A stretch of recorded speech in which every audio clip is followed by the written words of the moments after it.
Sekali lagi yang terakhir, kalau saudara masih percaya pada Yahya sampai detik ini, saudara memang betul-betul bodoh bin tolong. Pikir itu baik-baik. Dan saya mau pastikan bahwa saya, Bukit Sorong, dan juga GKI di Tanah Papua siap menghadapi saudara. Silakan tuntut. Mungkin Yahya perlu uang untuk beli Alphard, silakan tuntut. Siapa tahu saudara menang dan bisa dapat uang untuk beli Alphard. Terima kasih sudah mengklik video ini. Jangan lupa dukung terus channel Termometer Islam dengan cara subscribe dan aktifkan lonceng notifikasi, agar tidak ketinggalan video terbaru dari kami. Selamat menonton, semoga bermanfaat. Tadi saya di belakang sini ngomong, belum saya ceramah dia sudah bilang, membuka YouTube, semua itu sasarannya kepada Yahya Waloni. Yahya Waloni itu penipu. Yahya Waloni itu pembohong. Yahya Waloni itu gila, macam-macam. Saya bilang sama dia ini orang yang tidak puas, dia mau cari tahu barangkali ya.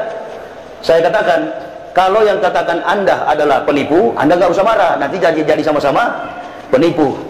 Yang katakan Anda pembohong, nggak usah marah, nanti Anda jadi sama-sama pembohong. Yang katakan Anda gila, nggak usah marah, karena yang mengatakan Anda gila itu adalah orang gila, nanti sama-sama jadi.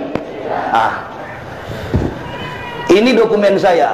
Kalau orang mau ungkit masalah UKI Papua, itu ada satu tokoh yang paling tahu. Sebenarnya banyak, karena ini pendeta-pendeta ini saya yang wisudahkan, jadi dia tahu. Bukan monyet yang Esra Soro itu, bukan. Antum makanya kalau saya mau ceramah nggak usah pancing-pancing begitu. Ya, saya ini bukan Yusuf Roni. Kenal Yusuf Roni? Pembohong dulu yang akhirnya berakhir di penjara. Harusnya orang Kristen tuntut secara hukum supaya kita debat di depan hakim, kan begitu? Antum-antum ini yang sudah lebih dulu muslim dari saya, begini-begini nggak usah disampaikan, kami pendakwah. Kita juga mendapat hidayah ini bukan karena antum. Kita dapat hidayah ini karena Allah. Orang masih ngos-ngosan, antum sudah sambut dengan begitu. Stop. Karena dakwah, saya mau ajarkan. Dakwah itu artinya menjawab. Saya termasuk orang yang di surat paling belakang tadi, surat rakaat kedua baru saya sampai. Tapi dari ayat imam baca tadi itu saya tahu at-takabun. Wallazina kafaru wa kassabu bi ayatina ulaika ashabun nar khalidina fiha wa bi'sal masir. Itu wallazina kafaru wa kassab pembohong, pendusta, dan orang-orang kafir yang mendustakan ayat-ayat kami, kata Allah, kami tempatkan ke dalam neraka jahanam. Itulah seburuk-buruk tempat kembali. Antum percaya berita dari pembohong, antum akan sama-sama jadi pembohong. Sudah terlalu murah harga diri saya, pengalaman yang tidak saya alami, lalu saya ceritakan di depan manusia. Innalillahi, akan tersiksa. Barang yang saya tidak alami, lalu saya cerita. Oh, saya mantan ini, mantan itu. Nabi SAW makanya mengajarkan kepada umatnya, boleh menceritakan masa lalu, tetapi terkait dengan kebesaran Islam. Ini kan menyangkut kebesaran Islam. Nah, saya masuk Islam dengan segala macam kelemahan dan kekurangan, tidak mampu untuk berbuat bagi agama ini. Kemampuan saya hanya bisa berdakwah. Ada juga orang kafir yang masuk Islam dengan kemampuan finansial, mereka kemudian membantu dakwah. Jadi punya kompetensi, punya spesialisasi. Yang penting satu, ya ayyuhalladzina amanu in tansurullah yanzurkum wa yusabbit aqdamakum. Wahai orang-orang beriman, barang siapa menolong agama Allah, maka Allah akan menolongmu dan meneguhkan kedudukanmu. Kedudukan dalam hal apa? Termasuk kedudukan sebagai pribadi, rumah tangga, masyarakat, berbangsa dan bernegara. Kenapa? Karena rusaknya tatanan kehidupan bernegara saat ini akibat melalaikan perintah Allah, lebih mengutamakan mengandalkan kekuatan pribadi. Memuji-muji sosok pemimpin. Allahu Akbar. Saya tertarik dengan kalimat Mahfud MD yang dikirim-kirim Profesor Pancasila ini. Mana tisu? Sudah tidak protes orang, tisu pun nggak ada. Kopi hitam pun tak ada. Apa kata Mahfud MD? Mahfud MD mengatakan, profesor punya bidang spesialisasi, punya bidang kompetensi di bidang yuridis, hukum. Dia katakan apa? Masya Allah, kalau pemimpin sudah tidak dipercaya rakyat, ini Mahfud yang bilang, yang ente lapor saya lagi, lebih baik mundur. Kan kita ini pernah sekolah semua, termasuk saya, walaupun nggak tamat SD saya. Orang kan bilang, SD di mana, SMP di mana, SMA di mana? Jawab sajalah, nggak pernah sekolah saya, buta huruf. Daripada capek kita menghadapi kafir. Apa saja dia bolak-balik, nggak pernah sekolah saya. Nih, yang hadir malam ini ada kakak dari kampung saya, tetangga saya, dapurnya bersebelahan. Wallahi, satu kampung. Dapur saya dan dapur beliau sudah sama kakak beradik kami. Kakak saya jauh beliau. Beliau ini dengan kakak saya yang mualaf perempuan di Manado, Heti. Namanya Kak Santri Maili. Bapaknya ustadz di kampung saya. Mereka di kampung saya cuma 11 keluarga. Saya tukang olok kalau mengaji. Makanya mereka heran, kok bisa masuk Islam? Saya masih kecil. Ada satu keluarga orang Jawa, Jawa Timur ini, tinggal di Manado, di samping rumah saya, bersebelahan jalan raya. Namanya Wadi, bapaknya ustadz. Satu waktu saya masih kecil, saya ikut Wadi. Karena saya bilang sama ibu saya, Mak, ini buku-buku dari Holland. Di dalam pelajaran Sunday School atau sekolah minggu, saya buka-buka, saya bilang, Mak, ini Tuhan Yesus pakai baju orang Islam. Kenapa pendeta-pendeta pakai jas? Memang dari kecil sudah kritis saya. Dan banyak teman-teman sepermainan saya beragama Islam. Baik-baik kita berteman. Bapak saya tentara sedang piket di Korem. Saya bilang sama ibu saya, ini Tuhan Yesus pakai baju, karena masih sebut Tuhan, Tuhan Kristen. Ya, nggak apa-apa, nanti di surga kan ada surga sendiri, orang Kristen kapling sendiri, neraka. Itu dia jengkel sekali. Antum kalau bertanya begitu, sana mau ikut dengan kafir sana. Siapa yang tidak jengkel, dia sudah setengah mati pimpin jemaahnya, ya ambil jadi masuk Islam. Habis derma dia, derma. Perpuluhan, dia di kepala pendeta itu fulus 1/10. Bayarlah. Ustadz mana ngomong-ngomong duit begitu, mau benjol tuh ustadz itu. Tidak ada, ya. Ada beliau hadir tadi, usai saya langsung peluk. Sebentar beliau ngajak saya untuk makan ikan bakar. Panitia nggak usah repot. Ini bukan ustadz imanuhum fi amplopihim, bukan. Nggak dikasih amplop, ngambek. Nggak mau datang lagi.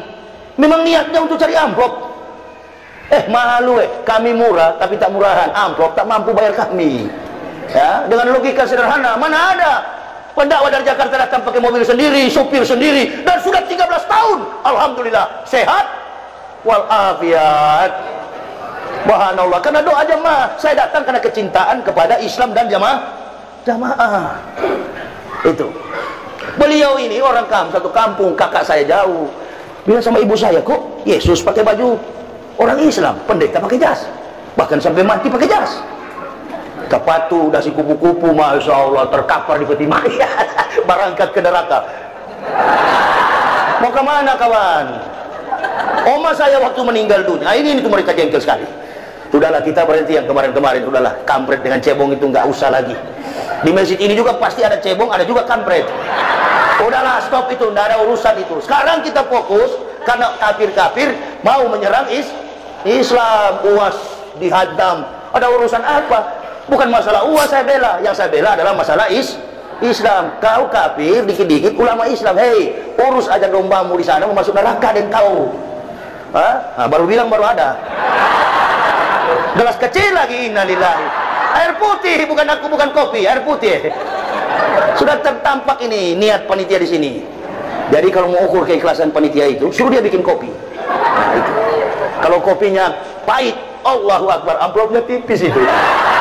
Tapi kalau kopinya manis, Allahu Akbar, amplopnya tebal itu. Ikhlas itu.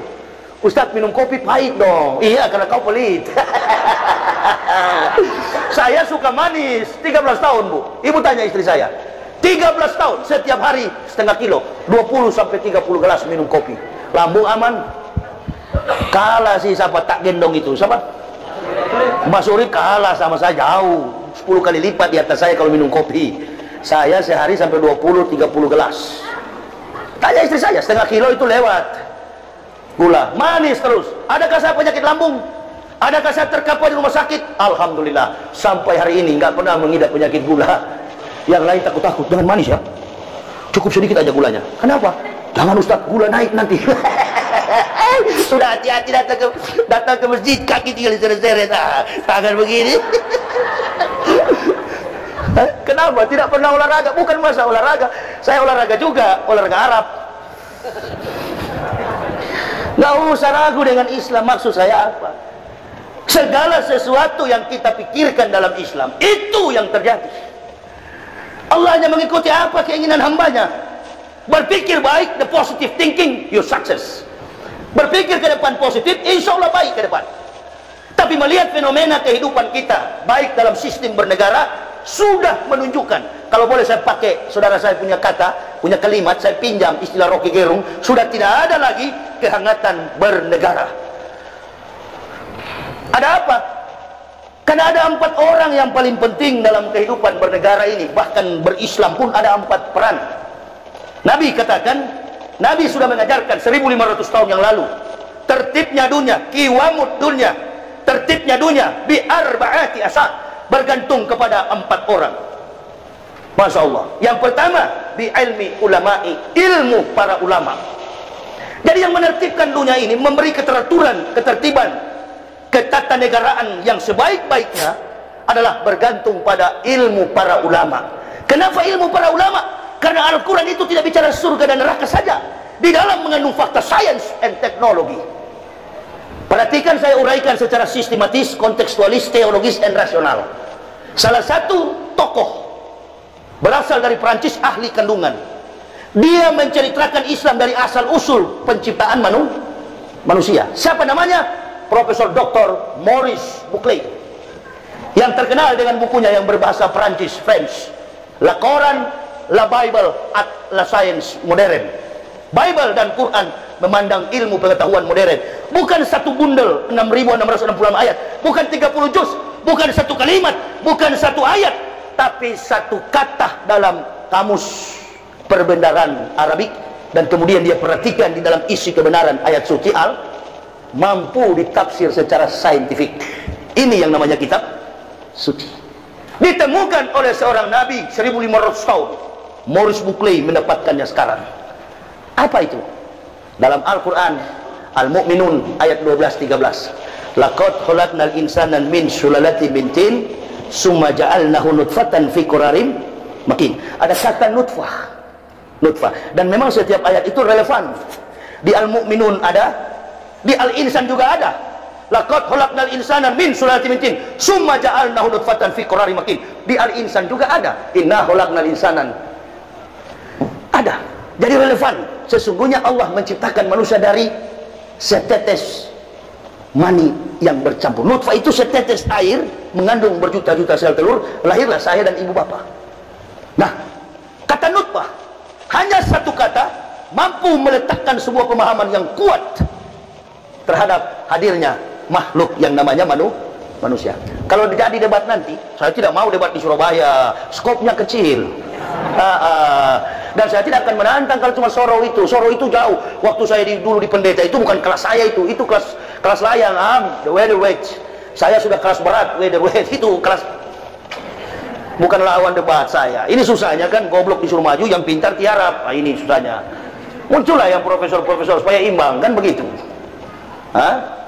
Memangnya orang yang masuk Islam itu orang bodoh? Beda, men. Yang keluar dari Islam murtad itu dua persoalan. Kalau bukan Indomie 1 bungkus, beras 1 liter. Hey, saya dan keluarga ini bukan mu'alaf. Mu'alaf itu dalam kamus bahasa Arab itu, mu'alaf itu orang yang dibujuk hatinya. Saya dan keluarga, our family never can put our belief but coming back to the truth. Kami sekeluarga bukan pindah agama, bukan dari Kristen masuk Islam, bukan Islam yang masuk ke kami. Jadi kami tidak cocok. Posisi mu'alaf itu ada pada Al-Baqarah. Innallazina kafaru sawa'un alaihim a'ansartahum am lam tunsirhum la yu'minun. Tapi kami ini di Al-Anur, laqad ansalna ayatin mubayyinatin wallahu yahdi may yas'u ila siratin mustaqim. Siratal mustaqim, walking on the right track. Allah memberikan jalan yang lurus.